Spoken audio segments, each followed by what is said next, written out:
И продължаваме откъдето спряхме. Значи това е Снежето тук, тя сега чете, обаче не иска да влиза в кадър, не знам по какви причини.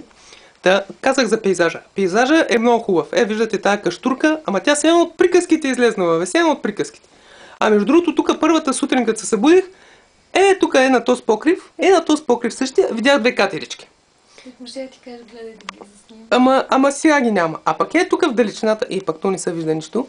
Ама в далечината се виждат едни планини, ама сега е много мъгляво и въобще нищо няма. Не се вижда и така общо взето. Това е. Това е дворчето тук. И така, да се върнем, казвам пак отново стаята. Ето Снежето. Обаче тя упорито обаче продължава да се крие. Снежи, кажи нещо, моля ти се за личния ми архив. Нищо не иска да каже. То се е видяло, че фирмата не може... Между другото, вижте, тая бутилка вино. Ето, испанско вино. Го донесох на Снежето, макар че тя не иска да го пие. Не знам по какви причини. Явно не си пада по испанските вина.